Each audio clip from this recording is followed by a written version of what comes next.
When Philip introduces me, I always learn new things about myself. I don't know where he gets all that.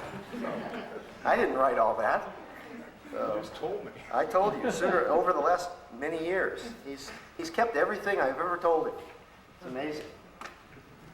He just gave me a snapshot of myself standing with his son at a high school graduation at which I was pleased to deliver the commencement address.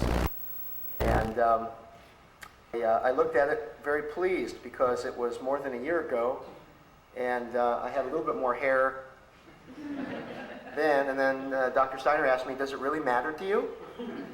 And I said no, but when I think about it, maybe it does, because it keeps coming up. It keeps coming up. The hair doesn't keep coming up. The idea keeps coming up. But anyway, thank you for the picture, and thank you for that.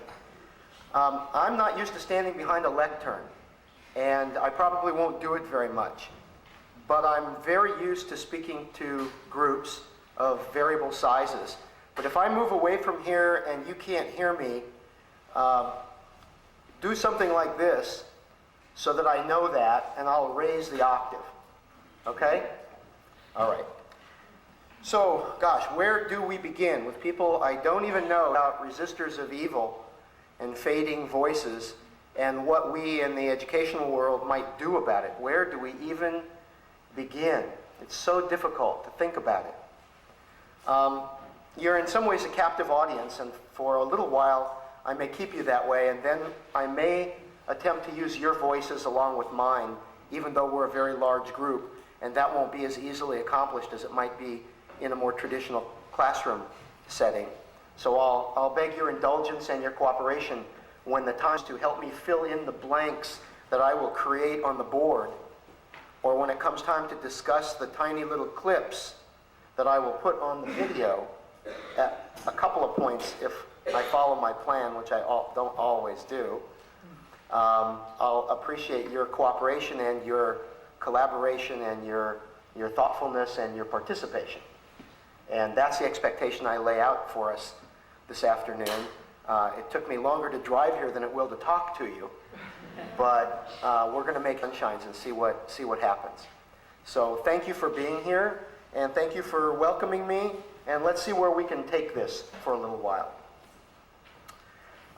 As Philip told you, I'm primarily a teacher, and as a teacher of nearly a quarter of a decade, I've had the opportunity to think about how young people, especially people just a bit younger than some of you, or a lot younger than some of us, might make meaning from all of this hard history. Now, in order to meaning from it, in order to make it a transformative experience, in order to come up with a way to make sense of the horror or of the heroism, even though they are not in proportion to each other, it takes a lot of work. And one of the main things we must do to make that happen is to know fully about the history that informs the discussion. Now, I cannot in an hour and 20 or an hour and 30 minutes or a little longer than that give you anything more than a thumbnail sketch of history. But you've been in a class, been doing readings, listening to people, thinking about survivors' talks, looking at literature and at film and to panels, so that I'm going to assume that there is at least a base of knowledge about the history, the chronology, and about the themes of the history that you've been studying. I hope that I'll be able to walk a mid-ground in what I share with you today, not assume too much nor too little about what you bring into this hall. But there's no guarantees of that, and we are just going to have to try it and see what happens. Facing History, as Philip said, was founded in the late 1970s, and it was founded in the middle 1970s. It was in the beginning, a teacher project developed by a then younger woman named Margot Stern-Strom. Margot's background figures prominently in the story of Facing History, and it figures prominently sort of modern incarnation of people who do the right thing for the right reasons, which in some ways is an idea related to the whole theme of your exploration in this lecture series. resistors of evil and fading voices. Well, Margot's voice is not fading, and I hope always to be in concert with it and to create others to join that group so that those voices do not fade, but they do not respond in like ways or in like circumstances or to like evils, because there's a wide continuum of such things in the world. Well, in the 1950s, Margot was the daughter of two people who ran a small furniture shop in, of all places, Memphis, Tennessee, whereas one of very few young Jewish women living in her neighborhood in Memphis, Tennessee, she was a young woman who saw firsthand throughout the length and breadth of the decade the separation of Memphis. And she began to feel, even as a 10-year-old in Memphis schools, betrayed by her teachers because they did not address, as they spoke eloquently about history and about horror and about heroism, they did not address what was going on in their own building. They did not address the idea directly, except as a given in their lives, that she could check books out of the library near her home. But people of a darker hue than she, called colored people at the time in polite society, called Negroes by more anthropologically minded people, and called something else by a vast majority of the people among whom she lived, could not borrow books in her school library. And her diaries as a 10-year-old reflect her consciousness about the inability to find some sense of justice or fairness in her own neighborhood, in her own school, in her own city, in her own country. And an anger already developing in a fifth-grade child about the betrayal of the system that had created a world in which they could give lip service to making meaning from history, and yet stray far away from the idea of really dealing with the problems and the dilemmas that they faced on the ground. And as she grew up, this became a theme that resonated throughout the length and breadth of her activities, her associations, her life, her understandings, and her goals.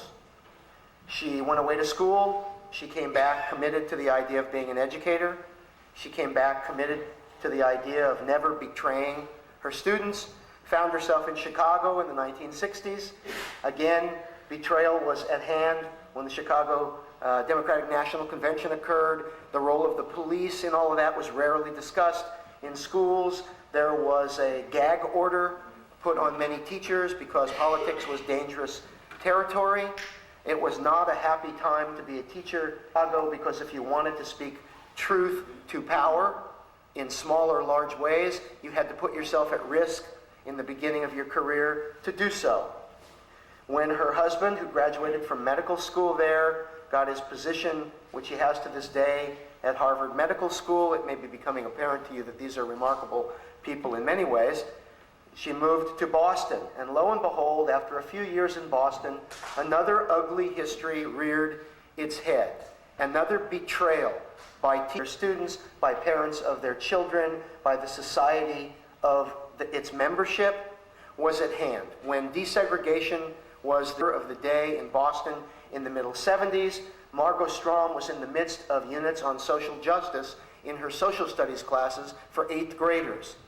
And yet, it was a very difficult, very tense, very emotion-laden exercise to make connections between the histories that they studied and the lives they were leading, and the anger they were feeling, and the fear that was driving them about the issues of desegregation, not in a southern state, but in Massachusetts. Not among people who spoke with a drawl the way she does, coming from Memphis, but among people in Brookline, Massachusetts, the home of the Kennedys. So understand that her entire 3-decade orientation to issues of social justice, to issues of what it means to be educated and what it means to educate, are framed around these issues. Her belief turned into action, and she founded an organization in 1976 devoted to helping teachers and others who wished to take on and make the connections between the histories that they studied and taught and the literature that they studied and taught and the issues of social justice that confronted them in their daily lives. A remarkable beginning to an organization that, for me, for nearly 20 years, sustained me in my own quest as an educator, those very things. Who gave me training, taught me a good deal about scholarship that I would never have had the opportunity to do as a secondary school teacher, rather than as a professor in an institution such as this, where you teach 5 to 6 periods a day of 30 to 35 students, and where when you take your prep period, you isolate yourself, put your head in your hands, and wonder how you're going to get through the rest of the day, where you have time to think about your craft, where it's not always honored, where when I say to someone, I'm going to Sonoma State to deliver a lecture, their eyebrows go up and go, ooh, a college. But when I say at a dinner party I spent 20 years in the trenches of junior highs and high schools, they look at me and furrow their brows and say, really? How did you do that? And are you still whole? And did you used to be taller? So I don't say that with any degree, anything other than happiness about the way I've spent this first part of my adult life. Not yet at the apex of it, even though I'm now in my 50s. I hope it goes a long time, and I look forward to more chances to outlast the naysayers and to keep my energy intact and to keep moving forward with all dispatch. So, given that Facing History got founded, what is it that they do? What is it that it ties into the theme that your lecture series is about? And we're going to attempt to find out for a few minutes. I'm going to leave this thing behind and see if you can hear me without it.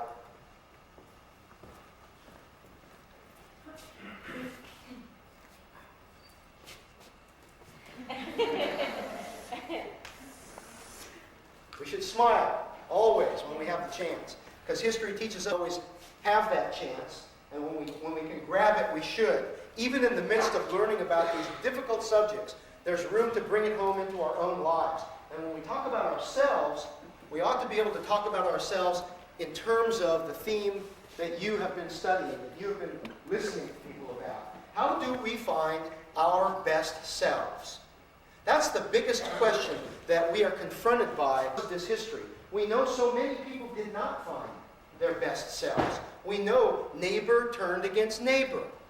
We know that laws conceived by educated people isolated, segregated, and eventually led to millions of deaths. We know that learned engineers used their craft to build things of utter evil.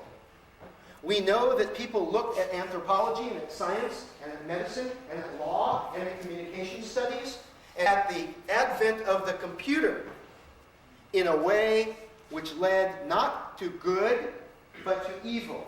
And we know that there were parallel tracks, but we know that they're in this history, they are not in balance.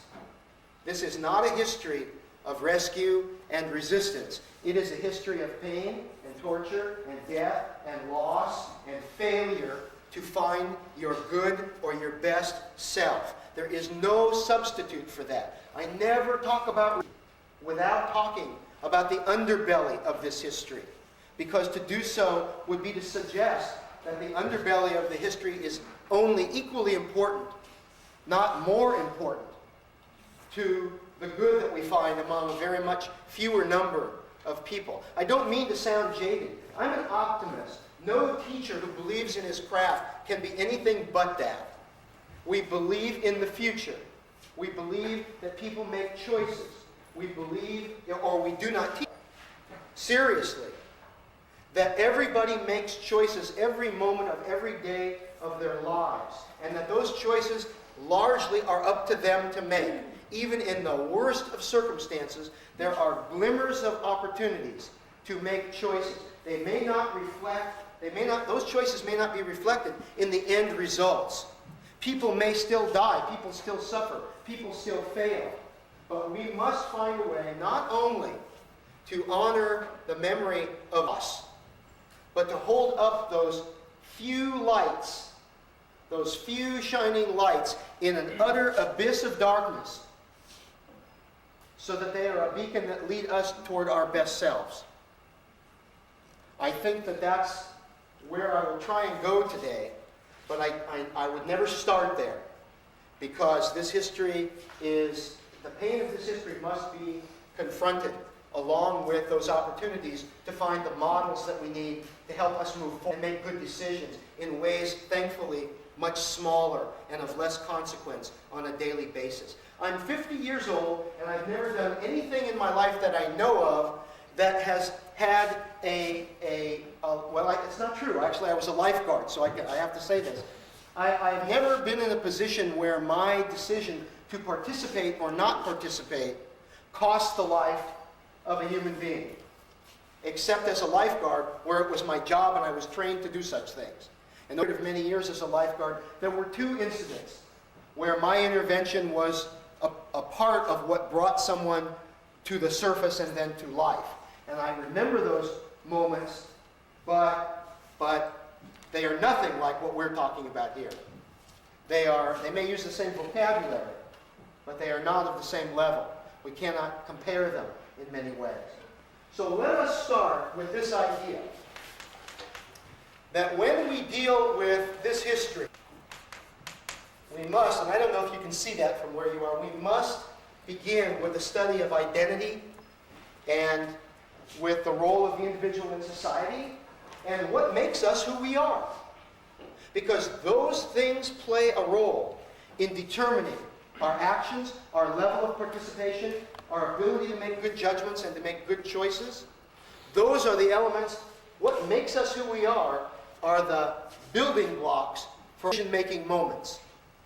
So Facing History, when Margot founded it, and as I continue it, along with her and many others across the country, is devoted to thinking about and helping other people, especially adolescents, think about identity and the power of labels. Identity and the power of labels. We know how powerful they are. Go on any high school campus and ask any child, what's the most used angry word on your campus? At this stage in history, it may not be a word about race or about religion. It may be a word about sexual orientation. It may be a word about style or a level of acceptance in a peer group. But the label has great power. Identity has great power. We use it both for evil and for good in our very daily life. In a peaceful arena, in a democracy or in a growing democracy, rather than in Nazi Germany or in a totalitarian state where it takes on even added layers. But we ourselves can feel identity and the power of labels. And the power of those labels often has to do with the theme of who has membership in community and who does not, and why, and how much willing to give up to attain it, or to have it, or to keep it. These are crucial questions, and they are questions that we can apply to the deepest case study, the most rigorous case study of something like the Holocaust, but we can also step back from that study and think about that theme in our own lives, in our own neighborhoods, in our own classrooms, even in our own family lives. We dare not forget that, and we dare not leave it behind in the name of trivializing history. When we think about membership, we think about it both individually and we think about it collectively.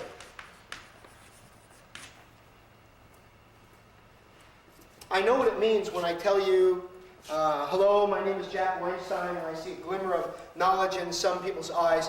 Oh, a Jewish name. I know that that takes place. I understand it. I understand what happens when someone walks in the room. I have a good friend, his name is Milton Reynolds. Milton is very different from me. First of all, he's very large. Secondly, he has long dreadlocks. Thirdly, the color of his skin is far darker than mine.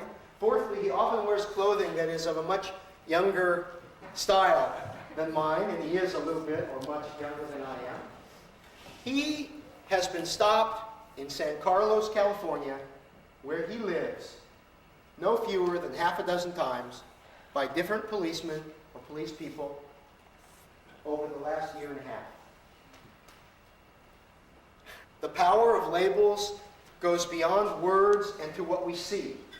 It doesn't happen to everyone, and not everyone may share his experience, even if they share his skin tone or his hairstyle or his age.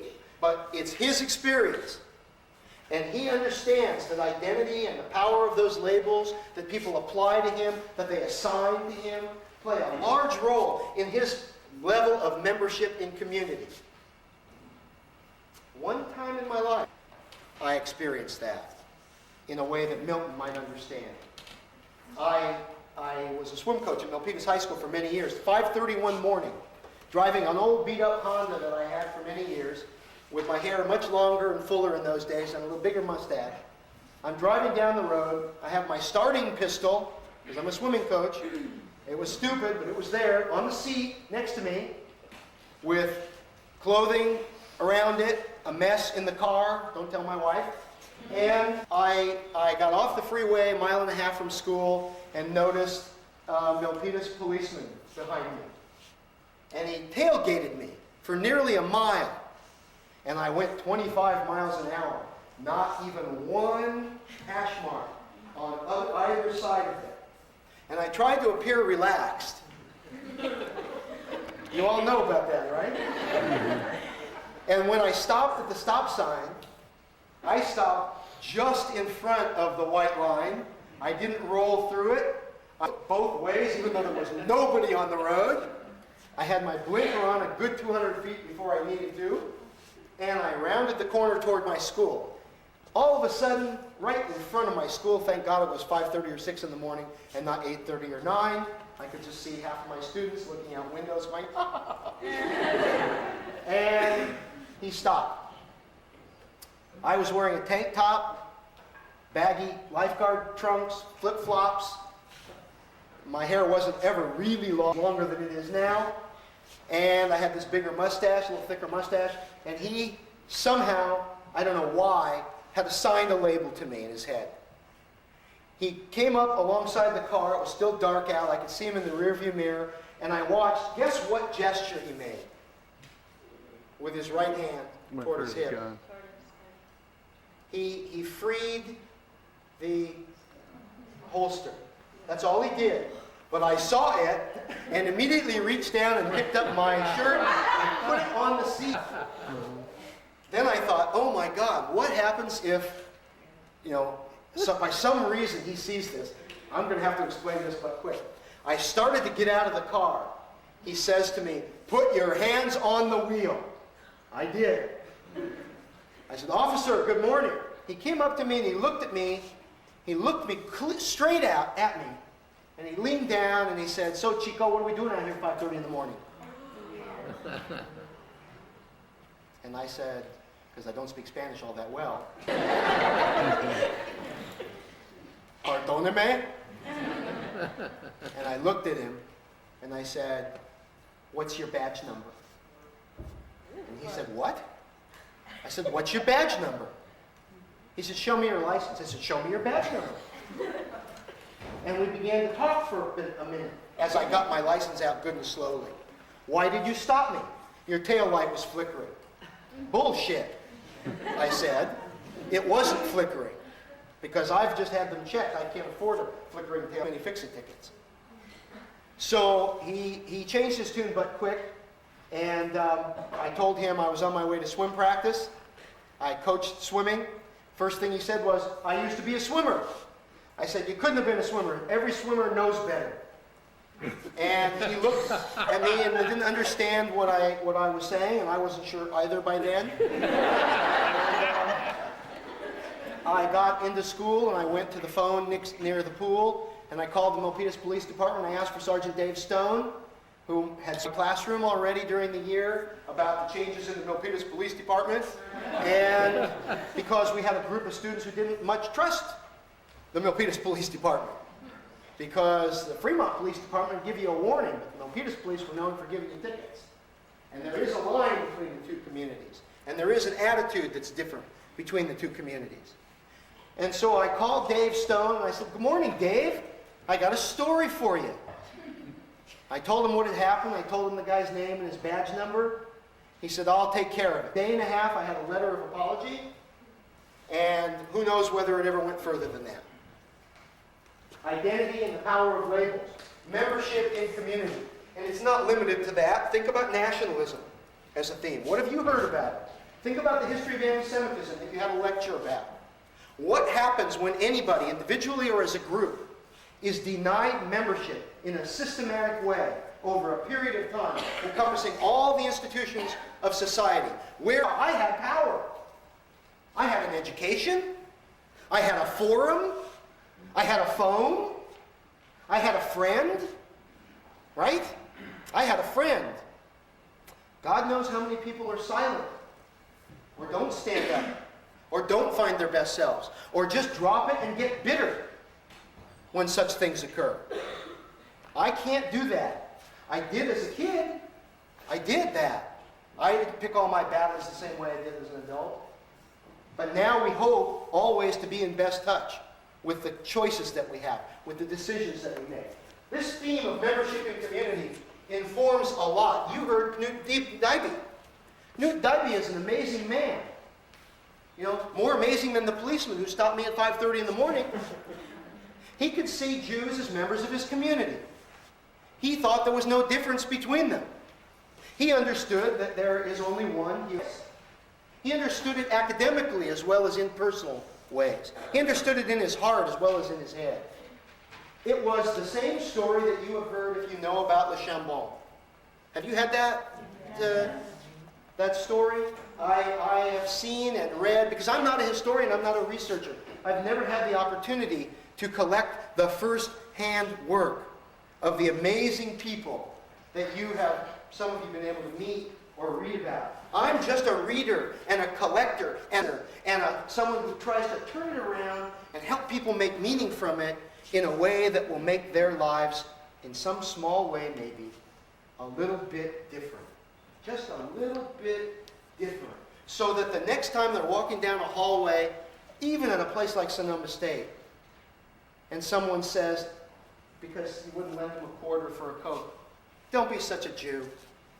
Or somebody trips over somebody's foot, "Get off of me, you faggot." You hear it all the time. We had a student group who actually did a study of their school. Not a scientific study the way we would commission at a university, but a study that would be very informal. And let's listen for it. Take 2 hours during the day. Every student, take 2 hours and count the number of times that you hear words that rob people of their membership in society. Whether the words are true or not, whether they're just perceptions, whether they're used as weapons, rather than because reality-based to them. Just find out. And let's figure out a way, like the people with the paper clips did, to make meaning of some numbers. The average number of slurs in a 2 period on that high school campus was 7 every 2 hours. That was an average of over 90 kids in a program. 7 times every 2 hours, people are hearing some pejorative, some formalizing of a way to make use of identity as a way to rob people of their membership in community. Now here you are in a course which takes a very particular look at a very particular history. And the particularity of that history,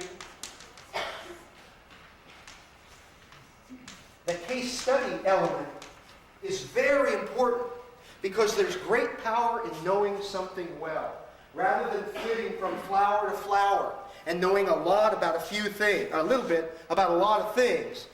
Let's light for a moment on a particular point and place in time and really delve into it and from it all the language we can about choice making, about human behavior, about interactions between people, about participation in society, and about what enables us to participate. Whoops. I'm so excited. To participate in our communities and in our lives with conscience. Because you know there are highly racial societies in which the participation is negative. You know, you're studying the effects of a highly participatory society turned in a negative way. So participation with a conscience, participation with an aim of finding your best self is the goal. This study must touch on ethics, on theology, on science, on philosophy, on what it means to be educated. Education without a conscience leads to educated Eichmanns. The technicians of death were highly educated on paper. High school graduates devaluing human beings. College graduates organizing the onslaught. Doctors injecting people. Engineers thinking about ways to create more effective means of mass death. It's inconceivable, but I think we must turn away from the inconceivability of it and really wrestle with the idea of what makes people capable not only of great evil, but of great good. And then to make our conscious decisions moment by moment, day by day, situation by situation, and never let go of that goal. That's the idea behind the kind of education that Margot Strom promoted from day one of Facing History and Ourselves. We don't do it perfectly. We have a lot to learn. We will be with Michael Berenbaum and with Yehuda Bauer and with giants in the field of Holocaust studies, and we will question them. We'll study with John Roth at Claremont. We study with people and we read people. I've read a lot of what Dr. Steiner has written, for example. An early draft of a book. I just reread it not long ago. You gave it to me years ago when you were writing a book about your own experiences. And I reread such things on a regular basis so that I have an opportunity to confront the same from a differing vantage point. I'm different now than I was at 40 and at 30 and at 20. I have to make different meaning of it now. I have 3 teenagers at home. I'm a different person than I was 20 years ago. I have to make decisions about how they will be nurtured to become participatory citizens. And I have to watch them and let them be and discover their own path. And it's really hard to do. Really hard to do for somebody like me. I want to be right in it with them every step of the way. I can't, else they'll never learn to walk by themselves. But I'm so busy trying to prop them, I have to consciously back off and let them find their route. But hopefully the core, not just of education, but of their lives at home, are connected with these themes. And that is an introduction to this kind of education. You have been asked, by virtue of this lecture series, to consider all of these issues. And my role, as I see it, is to in some way find a way to give that a language that is manageable, that's developmentally appropriate, that you can make use of either with your own children or in your own lives, with your own students if you happen to have them, in your own neighborhoods, in your own community centers, right here at Sonoma State. Membership in community. What robs us of it and what conveys it to us? Well, this is the canon of Facing History. This is the path that we try and take people on a regular basis. I hope some of that makes some sense, and I actually want to show you something on video and then engage you in some conversation about these very things. I don't know if you'll be able to see this over this thing, so I'm going to see if I can move it.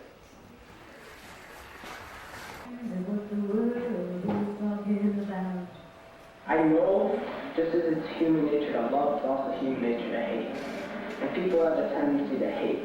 Just take away your top layer and you're all the same, you know? You might have different ideas, but I have yet to understand why people can just discriminate because of that, and I guess it'll always be a mystery to me. I don't think we knew what's happening in this country. Democracy is fragile. That's what we do learn from history when you face it. It has to be something that holds us together, the rights and responsibilities that come with a democracy. And if you don't help students understand that, they may think in the beginning they're protected while the other person becomes the victim. But ultimately, the lesson is the society fails if anyone is victimized. One reason why we're doing the facing history ourselves, one reason why we discussed the Holocaust, reason why we discussed the Harlem Renaissance last year and talked about the brutality and the prejudice against African Americans in this country, is that forgetting is dangerous. They came for the Jews, and nobody said anything because they weren't the Jew, and then Protestant and everything. Then finally they came for them. And by that time, nobody was there to speak up for them. Gareth just reminded us, the hangman. The hangman comes for the Irish, but I wasn't Irish, so I didn't worry about it. The hangman comes for the Polish people, but I'm not Polish, so worry about it. The Polish people are going. The hangman comes for the African American people, but I'm not African American. They're not touching me, they're not bothering my family. No problem. The difficult thing about it is not the facing history, it's the facing ourselves. That's the difficulty. And you said before, people hate people that don't look like them, right? I feel that's kind of wrong because if you hate somebody that doesn't look like you, that means you can't learn more about them or you can't like know their liver. We might have different qualities, but we're all human beings. Gotta act like it. People say, I'm not faced with anything, but you're faced with it every day. If you watch the news or if you watch anything, you could make a choice to say, that's not right, we better do something. But most people just watch the 6 o'clock news, go eat dinner, and then, that's it. When something like Hitler's Nazism happens, if enough people go against it, it wouldn't happen. But if not enough people go against it, those people are the ones who get killed. Those people are the ones who suffer. And the thing that really scares me is I don't think I could bring myself to jeopardize everything that I have. Well, it's not always against just different ethnic groups, and it's also against people who aren't like you, people who are smarter than you, or not as smart as you, or also gay people, lesbians and stuff. I mean, they're just like us. But people, people don't see it that way. If I was with my friends, I'd probably hope that they wouldn't think they're gay, because I know some of my friends would rag on. But honestly, if I was walking by myself down the street and I saw a couple gay guys, it wouldn't mean anything. Doesn't matter. And I don't think any less of them. So if you were walking with your friends and they started ragging on you, I either say shut up or go in with them. It makes me sound like a jerk, but it's peer pressure, so. Sometimes you have the strength or the will to go against your friend. I mean, if you're friends, then if you're going to go against them, usually you're not going to break that friendship. A lot of people would not want to put their foot down, especially if it means the end of their family or something that they really love. But then again, there are a lot of other people who are fighting within themselves to stand up for what they really feel is right. If you want to know a simplistic, quick answer to how we might change our society quickly, it would be to start listening to our kids. Kids get it. They understand that they can erase a swastika, that to say the word nigger is painful to someone. They can begin to understand that it's better now to change your behaviors than it is when it's too late. History teaches you that. We're going to come on back in just a moment with Duran Duran. First one. Most of you can make meaning from, in a developmentally appropriate way, some of what they run into when they are introduced to history. So, and it's by no means complete. You heard Gareth say some things that might make you comfortable or uncomfortable, right? Because there were some historical understandings there that might seem to knowledgeable people a bit jumbled about the chronology or about the language that he used to describe what happened. But I'm more interested, for my purposes, I'm more interested in the idea that he is not a done deal. He's a work in progress. He's moving toward a bunch of understandings we'd all like all of these young people to have.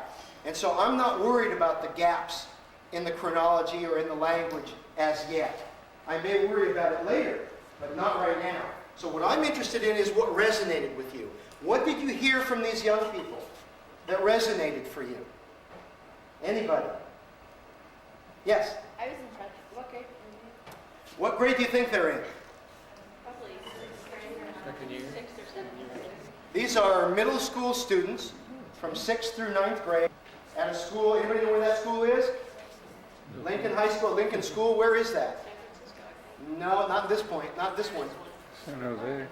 No, this one is actually back east. It's actually in Boston. And this teacher is well known in the Facing History program, but this is in the early stages of her use of the Facing History program. 10 years later, not 8 years later, if they go back to a school like that, you see a kind of a different pedagogy and you see a different level of interaction, the camera people and the students, and they went to different kinds of sites the second time. We've been very lucky. We've had three, I don't know how to put this, we've had 3 opportunities to showcase Facing History on the Today Show over the last decade. Because, the one that you'll see later if we have time, happened just a little while after Columbine. And you can make the link, I think, between what people were worried about and what they might like to see happening in schools, the kind of language they might like to see children capable of, about human relations, about intergroup relations, about prejudice, about justice. And so those ties can be made, even though they have to be made carefully, so that we don't trivialize either anyone's story or any one group's history. And that's a fine line that we often walk. So let's see.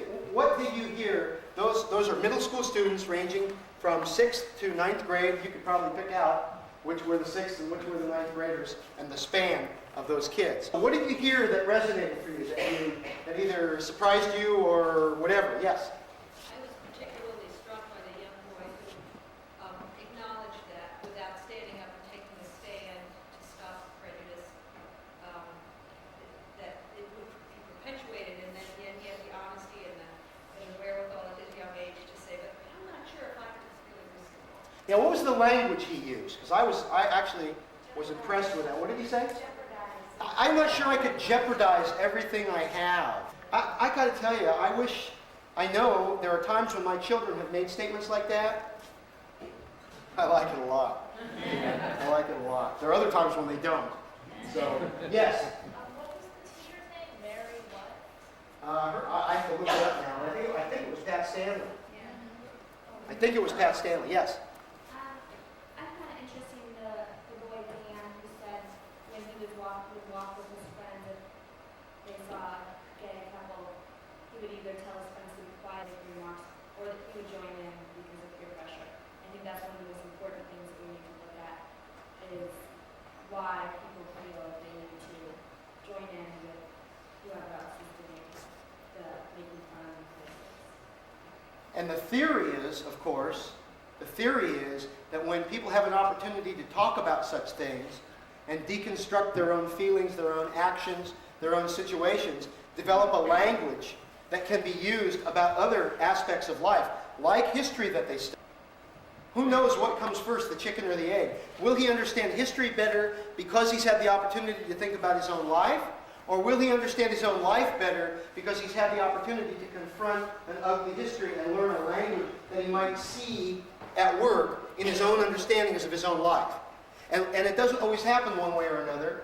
And it's really about age, maturity, developmental psychology, and many, many other issues that we have to consider for what makes something appropriate to provide for our children, our young adults, and our older adults. What makes it work? Where do we want them to go with it? What should the end result be? So what else came up for you in that? Any other statement that resonated with you? Yes? I thought it was remarkable that, this isn't really a statement, but it was remarkable that they seem to make associations with all of the marginalized, or all, many marginalized groups and not just one or two that they specifically learned about, but they were able to apply it to other groups Yeah, and I think that that's a very important point because we don't want to socialize all histories. Not every historical hangnail is a genocide. You know, that's a hardcore statement to make. But, you know, scope counts, all right? Scope counts. We had to develop a language to describe genocide. We didn't have that word until the 1940s. A Polish jurist named Raphael Lemkin coined the phrase. But we didn't have a word to describe it. Mass murder does not cover what he was describing as he looked back at what had happened to Armenians under Turkish or Ottoman control. It didn't cover what was happening in his own country. He didn't have a language to describe it. If you look in the dictionary today, we have words in it that did not exist before the nuclear era. Words about the destruction of ecology. Words about ecocide. We didn't have that word in our language. It had to come to be. We couldn't anything worse. What did they call? Now, I'm not a nuclear era educator. It was never my political bent to make connections overtly or in a linear way between the Holocaust and its gas chambers and the huge gas chamber that would be the Earth in the event of the most unimaginable kind of nuclear conflagration. Although there is a kind of a poetry, a kind of a symmetry in the language that's very powerful. It wasn't ever my politics to do that. Don't shy away from it as a point at which to confront and to think about how we can make meaning. Neither do I shy from the idea on the other end, where a few years ago when Prop 187 was passed, I had a young woman, and you know Prop 187? Does everybody know what it is? Oh, yeah. Yeah, so it was going to, in some ways, my prop is gone, it was going in some ways to affect the level of membership in community felt by a certain segment of the population, in this case mostly Latino people, and most especially and most particularly children of illegal immigrants were the targets of that legislation. Now I would say reasonable people can disagree about many kinds of legislation. So I'm not talking politics. I'm not arguing about immigration. I'm going back to a conversation George and I had before we ever started, that is not where I want to go today to debate with anybody how they felt about Prop 187. But I will suggest that when a young woman in my own class, and last classes I taught at Milpitas High before coming to full-time work with Facing History, in the midst of a study of the era of 1933 to 1938, and an in-depth look at the legalization of marginalizing a people, as she looked at the tie between that law and the development of those laws, the whole construct of laws in Nazi Germany, the whole idea of the legalizing of removing from membership in community in extremis an entire labeled group, multiple groups in some over time, she began to be uneasy. She had an aunt in Alviso. How many of you know where Alviso is? How do you know where Alviso is? You lived in that area? You didn't go to Milpitas High, did you? Oh no. Okay. I would greet you as a long-lost relative. She had an aunt in Alviso who was frightened about going to her doctor for prenatal checkups because all she knew was what she was hearing vaguely in bad translations about what the danger would be and what would happen to her. And so she had to be taught. She said, Mr. Weinstein, are these the same? Is there anything like this that's the same? And one of the other people in the classroom said, no way. You cannot compare a law passed by a vote that's going to go through a court system and probably get struck down because it's unconstitutional. You can't compare that with the pictures that we will see later in this course that Mr. Weinstein has alluded to of Treblinka and of the memorial stones at Treblinka, each one standing not for a person, but for an entire community that was wiped out. And he was angry that she could bring that up. And so we had to have a summit meeting about all that in the classroom and not shy away from it. And not say, oh, you know, don't go there. Don't go with your feelings, don't make analogies, don't make comparisons, because somebody will be angry, somebody will think you're trivializing their history, and you yourself will be telling yourself a false history of your own situation, because they're not the same. So let's draw the distinctions as well as the similarities. Let's talk about what is the same. Let's talk about the degree to which a people is or can be marginalized legally in a society. Maybe it isn't Prop 187. Maybe it's a whole construct of other ideas that are brought up to you by your thinking. But let's be developmentally appropriate. Let's let them go through the stages of thinking carefully and making those questions count and not knocking them down because they might ask such a question. Even though there is no mass grave like Treblinka in Alviso. Well, if you go back far enough in history, perhaps an argument might be made on another front about all the mass graves in a place like California, which is a whole other story that deserves to have its place in the sun as well. But I suggest that we learn the most particular lessons from the most particular history, rather than putting our arms around the broadest spectrum. It's like trying, I don't know if any of you have ever seen a shofar blown on Rosh Hashanah in a synagogue. How many of you have seen a shofar blown? How many of you have seen it on TV or in a movie? In Rosh Hashanah Eve, the shofar is blown.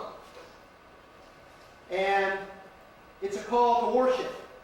But you blow in the narrow end, and it makes a big sound. You can't get your mouth around the big end. And if you could, you wouldn't be able to force any air out the other side. And I think history is like that. I think you learn the most appropriate, most particular lessons from the most particular and rigorous history. And that's why this course and this series of speakers and the readings that you should be doing are particular and not generic. And it's why people have such trouble with my student when she makes a first exploration of, is this the same? Is this what we're dealing with here? Well, there are similarities and there are distinctions. And over time and in relationship, we can ferret them all out and build a language about human behavior and about decision making. So that comes up in this video. What else did you see? What else did you hear that you liked, that you didn't like, that resonated with you? Maybe nothing. Yes? I know people have to love as much as they have a tendency to hate. It just seems we show the tendency to hate more often. Do you believe it? Seems that way. Yeah, I think people can have as much compassion as hatred, but I just think more often hatred is shown. It opens up too sensitive of a side to show compassion and even afraid. I don't know. It's interesting. How many of you can think of a time when you were in the company of people who did the right thing in a meaningful way? You've been in the company of people who had to make a decision to do the right thing.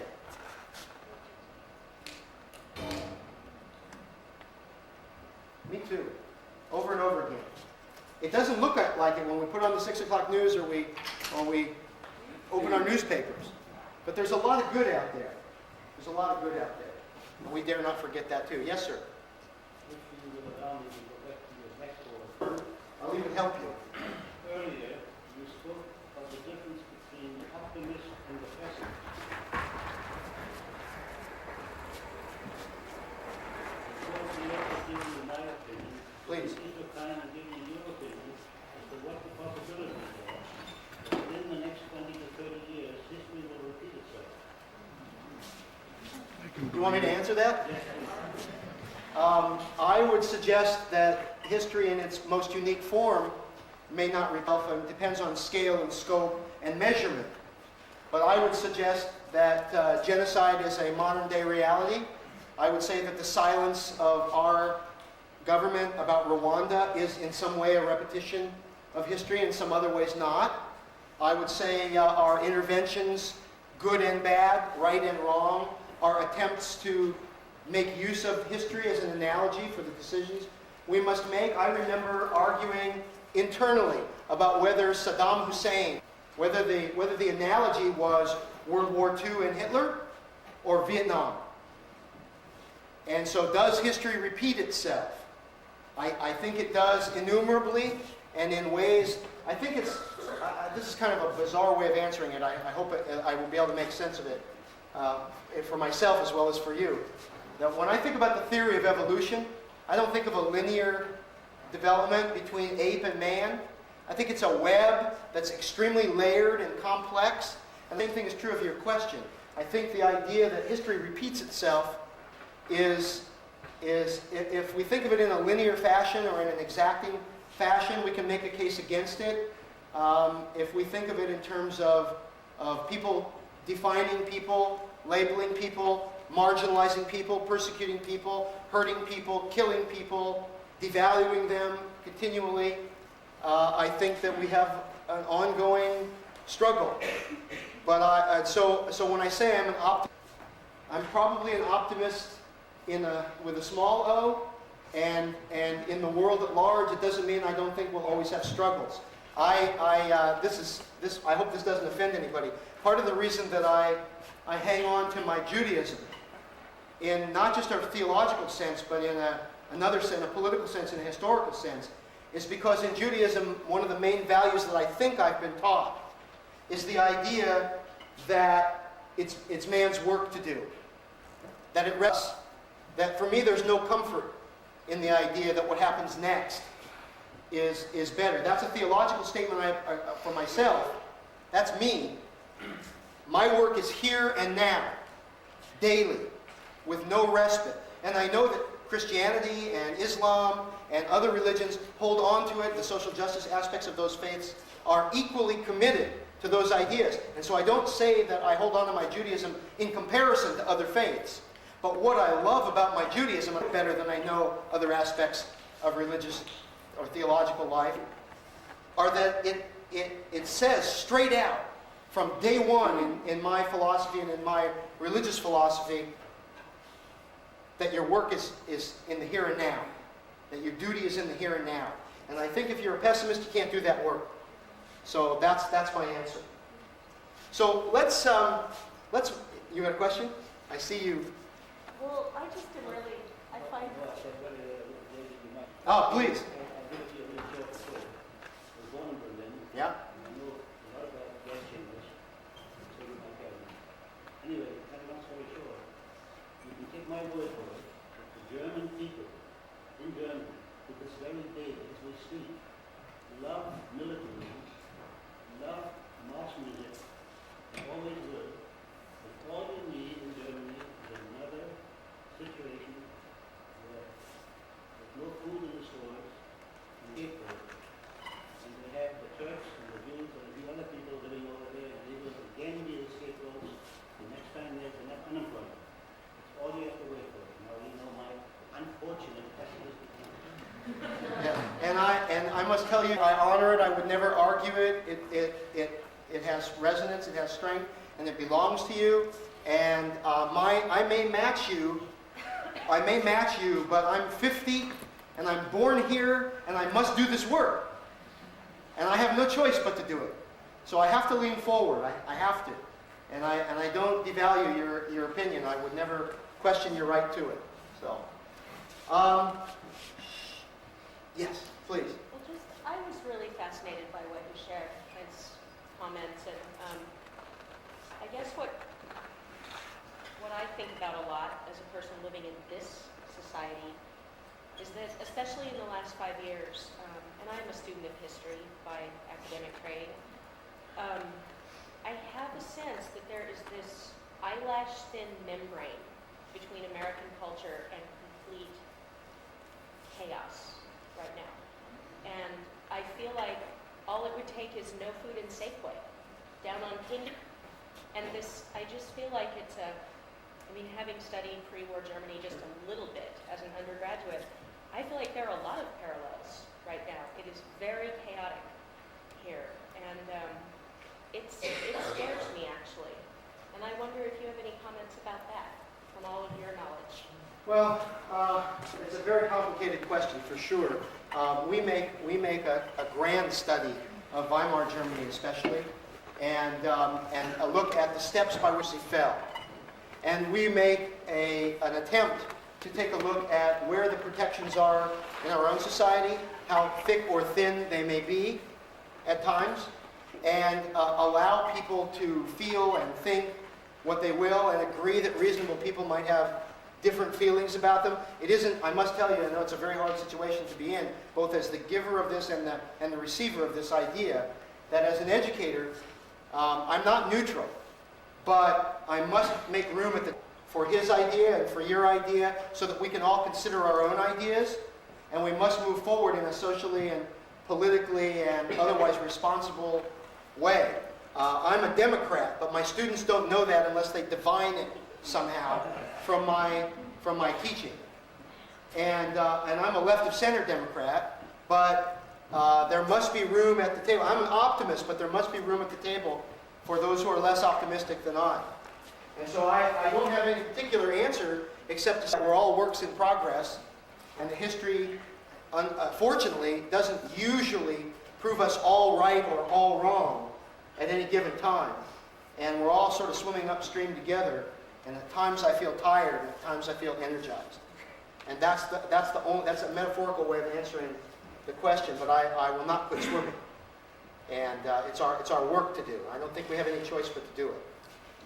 So, as we think about this, as we think about the power of these ideas applied to what you have been studying, resistors, it brings to me, and this is in no way an answer to your experience, because any one story cannot be a contradiction to anybody's story, but one of the most important stories that I have been trying to unearth, even though not in an original way, is the story of a German woman named Helena Jacobs. Has anyone ever heard of Helena Jacobs? They're okay. They're feisty. Answer to those of us who might catch our breath whenever we meet someone from Germany who isn't Jewish, that's of an age to have been an adult when the Holocaust unfolded. And that happened to me on a bus in Berlin. A man got on the bus, and I was wearing a Wannsee Conference House sticker because I was at a conference at the Wannsee House. And the Wannsee House is the house where the solidification of the plans for the final solution took place. Planning itself, but the solidifying of many plans that were already in the works. And it is now an anti-Nazi, anti-fascist arena where research is done, where teachers learn, where people doing good work about intergroup relations in Germany and around the world can gather. And it is a German enterprise, the Wannsee Conference House. Not a Jewish enterprise, not purely an academic enterprise, but a German enterprise. And so when I got on that bus and I was wearing that sticker, and this man got on the bus, and oh, I tell you, I carry my prejudices just like everybody else. He got on very erect, with a full head of beautiful hair. I always come back to that. He was the poster boy in looks for what a former SS man would look like. He carried himself with strength and with rhythm and with certainty. And my imaginings in that split second, the only empty seat belonged to him. And he sat down, and I saw him look at my tag. And he took out of a bag a sandwich, and he offered me a part of a sandwich. Just on the bus. Wordless. And I hesitated because there was a piece, I was so aware, I was steeped in this history, you know. I mean, I'm coming from this place, right? Coming place, looking at these pictures, imagining what these people in these pictures would look like if they were alive today, and I get on the damn bus. And he handed me this sandwich, and I wasn't sure I wanted to take it. You know, because I didn't know where those hands had been, and I don't mean in the minutes before he handed me the sandwich. I mean in life. And he said, "Where are you going?" in accented English. I said, "Well, I'm studying in this place. You know about this place?" He says, "Yes, I'm on my way there myself. I'm delivering a lecture." I said, "Oi."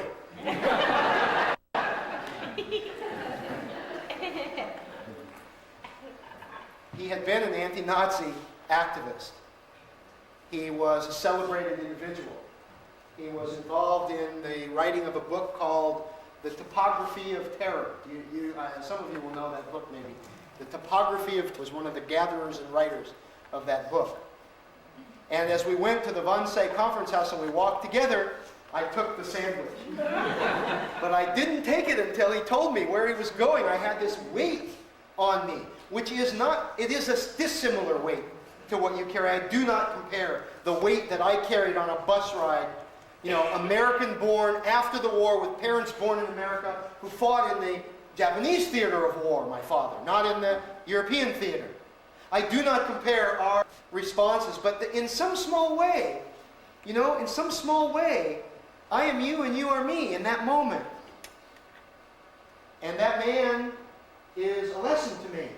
And he's a stop sign in my memory for when I feel those immediate abilities to identify and label and act on what I think I see. What I think I see. So dangerous. In a country like ours, where color has meant so much, where what we see is what we act on. It's very difficult. It's very difficult. It's a difficult kind of education to involve oneself in. And the particularity, the knowledge base about the history, the opportunity to understand what the Wannsee House was in detail, not generically, not just the definition on a comprehensive exam for a master's degree that might be a paragraph among hundreds of paragraphs, but to really see, to have read the minutes of those meetings, to have seen the memos that came out of it, arguing about who will pay for the damaged trucks when the bodies are pulled from the floorboards of the trucks in freezing weather and the bottoms of the trucks are damaged. Who, under what agency will they be repaired? Where will the budget assign that role to prepare those trucks? Well, in January of 1942, there had already been many different kinds of deportation. Even though they are not the celebrated or commemorated or memorialized deportations of such as the Warsaw Ghetto a little later. But that memo is striking to have seen the argument unfold historically about the minutiae is to give you a power to confront the history that having seen one movie or having read one book can never give. That to know only about Wannsee, that it was the place at which, is not enough. So I don't want to let go of the particular history, but I want to take it to the next step and say, what does it mean to us to know that history? What are its implications for us? What do we do now that we know that? What does Garrett do now that he knows a bit about this history? You heard him say, it's not always about people who are different from you. Well, it's not always about race. It's not always about, a Holocaust. It's about people that you perceive as different in some small way.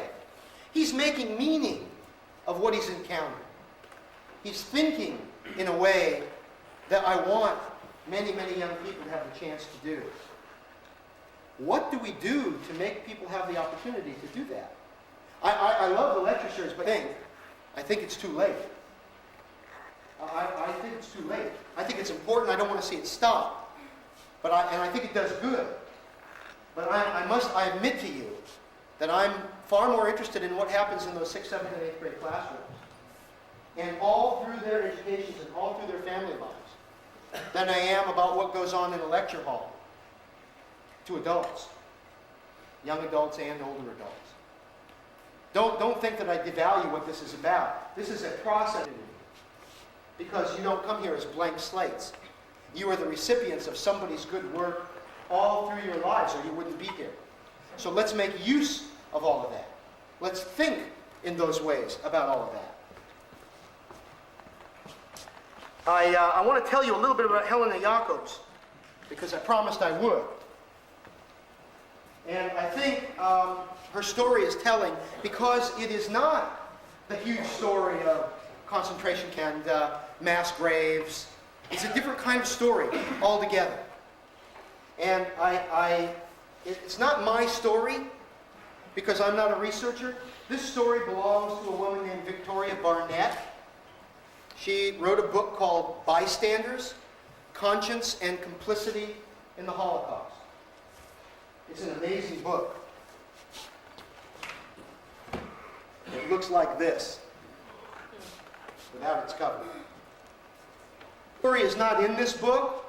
I met Victoria and have exchanged emails with her now for the last 2 years, and trying to make sure we have a way to make use of some of the stories that she relates in person and or in the book. So this story in many ways belongs to her, and I have appropriated it because it now belongs to me.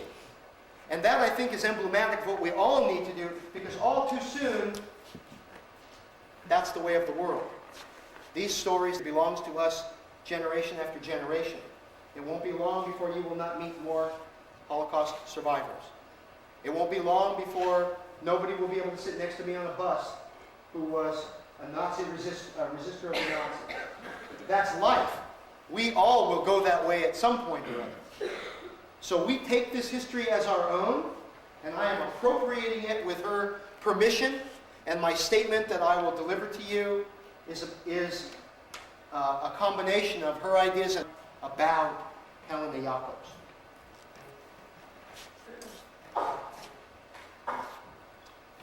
Years ago, when my friend Vicky, I'm gonna do this in a way I don't normally, because I don't want to miss anything. I hope you'll forgive me for doing it this way rather than off the cuff, which is my more normal and natural style. Years ago, when collecting oral histories for her first book, Vicky went to Berlin to interview an elderly German woman named Helena Jacobs. She knew had been part of a small resistance group in Berlin during the war. After 1945, she was recognized by Yad Vashem as one of the righteous Gentiles for her role in rescuing and hiding Jews in Berlin. She is one of the individuals interviewed at some point, but who did not make it into the film, Courage to Care. Her footage is not included in that film that you may at some point have seen called Courage to Care. But it's a shame because her story is really worth telling. When the Nazis came to power in 1933, Helena Jacobs was a student at a technical college. And one of the first Nazi measures affected her greatly, as it did all of the students in Germany. It was a new requirement that she fill out a questionnaire about her family ancestry and sign certain forms. To most people, these appeared to be simple, innocuous requirements. To fill out some forms giving information about your family background, and to sign some document new government had decided to require. Virtually everyone did it, without giving it too much thought. But Helena Jacobs refused, as she told Vicky, and these were her exact words, "It was so obvious to me that the Third Reich wouldn't last. I thought, I'll just wait it out, and then I'll continue, as I was before. Anywhere it said, for Aryans only, I said, what's that? There's no such thing as an Aryan. I kept away from all such requirements." But when a student at a college refuses even to fill out a form, her days as a student are numbered. Helena Jacobs had to leave the technical college. She then had trouble finding a job. After all, she had no formal training. She had no certificate. She had nothing to show she had completed any of her studies. And eventually, she was hired as a secretary by an attorney. This attorney was a Jewish. Of course, the days of his law firm were numbered as well. She existed throughout the 1930s after that experience that was short-lived as a secretary for the attorney by taking whatever menial jobs she could. In the late 1930s, she met a man named Franz Kaufmann. He was a prominent Jewish lawyer who, because his wife was not Jewish, was in what some people called, and what history sometimes refers to, as a privileged marriage. While all such marriages did not automatically rescue people, at times it bought time for those people. Kaufmann had decided to use his connections and his resources, which were considerable, to help other Jews. He was outraged by what he was seeing happening around him, and his activities were a reply to the simple question he asked to Helena quite often when she posed the idea of how much danger they, and he especially, was in. When we see things like this, he asked, are we to go on as happened? This was his answer whenever he was challenged about what he was trying to do. They and several others began to deal in false identity cards, food rationing cards, and passports. They attempted to find hiding places for Jews in Berlin. They succeeded in many instances. Eventually, they were able to help several people get out. In 1943, the Gestapo discovered their activities. Kaufmann was shot immediately. Helena Jacobs was imprisoned from 1943 until the end of the Nazi regime. But her story does not stop there.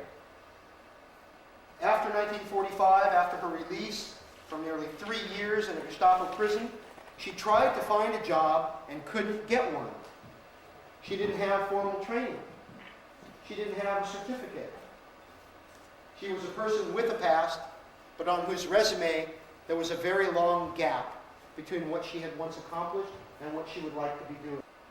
It looked as if she had dropped off the map for the length and breadth of the Nazi era.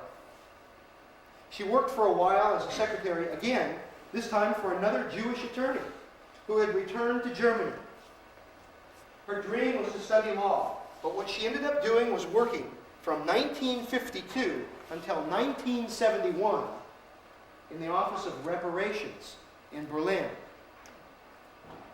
They processed the claims of people who had been persecuted under the national laws. And even here, she stood out and she stood alone. Most of her colleagues tried to use the fine print of reparations and laws to reject claims. That's a painful sentence to read, because here we are in the era of the Truth and Reconciliation Commissions and of opportunities around the world to think differently about what it means to repair and reconcile. We have on college campuses fighting on about the word reparations all over America. Today, when it comes to other people and other kinds of reparations, in this case African American reparations, and an advertisement that's caused quite a stir, done by what might be called a neoconservative person whose reasons for placing the ad in college newspapers at least might be suspect. But after all, reasonable people can disagree about such matters. And there must be room at the table for honest debate. Helena Jacobs stood alone, everything she could to make sure that the former victims of Nazism received something. For 19 years, she worked in an office where she told Vicky, and this is a quote, "I viewed most of my colleagues as my enemies, and they me." She wanted to be, and probably could have been, a lawyer. She certainly had the brains for it. She certainly had the academic record for it before she became a college student. She certainly was the kind of person that would have brought a social justice perspective to her work. She believed in the good aspects. She believed in the strength of the culture from which she had come, but not in an arrogant or self-serving way. She believed in the lessons that had been taught to her by German writers and artists and musicians, and she believed in them in a pure, wholehearted, wholesome way that taught her that to be unjust is to be un-German. And these are her words, and she was certainly in the vast minority of people who felt that way.